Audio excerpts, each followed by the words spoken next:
స్నేహితుల దినోత్సవం ఎందుకు జరుపుకుంటారో మీకు తెలుసా? శ్రీకృష్ణుడికి గురుకులంలో సుధాముడు అనే బాల్యమిత్రుడు ఉండేవాడు. వాళ్ళిద్దరికి ఒకరి మీద ఒకరికి ఎంతో ప్రేమ ఉంటుంది. కానీ సుధాముడు పెద్దయ్యాక అత్యంత పేదరికం అనుభవిస్తూ ఉంటాడు. దాంతో సుధాముడి భార్య, స్వామి, ఇంతకన్నా పేదరికం నేను ఇక అనుభవించలేను. మీరు మరియు శ్రీకృష్ణుడు ప్రాణ స్నేహితులు కదా, దయచేసి ఆయన సహాయాన్ని కోరండి, లేదంటే నేను మరియు మన పిల్లలు తినడానికి తిండి లేక కరువుతో చనిపోతాము అని వేడుకుంటుంది. సుధాముడికి వెళ్లాలనిపించదు. ఎందుకంటే నేను కృష్ణుడికి గుర్తుకు ఉన్నానో లేదో అని అనుకునేవాడు. కానీ తన భార్య మాటలు విని సరే అని అంటాడు. సుధాముడి భార్య శ్రీకృష్ణుడి కోసం తినడానికి అటుకులను అరువుగా తెస్తుంది. సుధాముడు కృష్ణుడి దగ్గరికి వెళ్ళినప్పుడు శ్రీకృష్ణుడు రుక్మిణీదేవితో కలిసి భోజనం చేస్తూ ఉంటాడు. శ్రీకృష్ణుడు సుధాముడిని చూడగానే ఆనందంతో సంతోషంతో ఒకసారిగా పరిగెత్తుకుంటూ వచ్చి సుధాముడిని కౌగిలించుకుని, ఇన్ని రోజుల తరువాత నేను గుర్తుకు వచ్చానా సుధామా అని సుధాముడిని కృష్ణుడి సింహాసనం మీద కూర్చోబెట్టి చేతుల్లో నీళ్లు తీసుకుని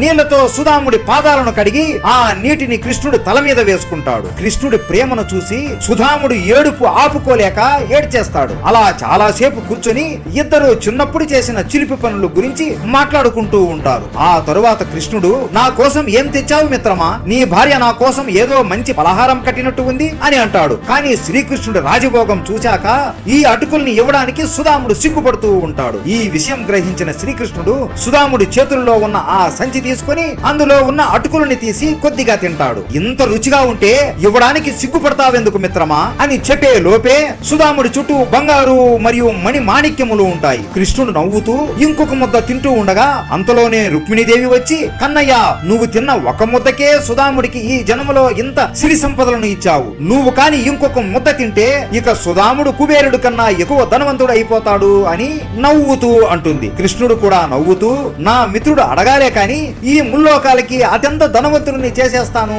అని అంటాడు. కృష్ణుడు చూపించే ప్రేమకి సుధాముడి కళ్ళల్లో నీరు కారిపోతాది. చాలు కృష్ణ, నాకు ఇవి చాలు అని శ్రీకృష్ణుడిని హత్తుకుంటాడు. రుక్మిణీదేవి వీళ్ళ ఇద్దరి మధ్య ఉన్న స్నేహం చూసి, సుధాముడు ఎన్ని జన్మలెత్తినా నేను లక్ష్మీ స్వరూపంలో అతనితోనే కొలువై ఉంటాను. ఇక సుధాముడు ఎప్పటికీ పేదరికం అనుభవించడు అని మాట ఇస్తుంది. అలా కృష్ణుడు మరియు సుధాముడి మధ్య ఉన్న ఈ స్నేహితాన్ని మనం గుర్తు చేసుకుంటూ ప్రతి సంవత్సరం స్నేహితుల దినోత్సవం జరుపుకుంటున్నాం. మీ జీవితంలో మీకున్న ఆ కృష్ణుడు లాంటి స్నేహితులు ఎవరో, లేదా సుధాముడు లాంటి స్నేహితులు ఎవరో, అతని పేరు కామెంట్ చేయండి. అందరూ చెప్పండి, జై శ్రీకృష్ణ.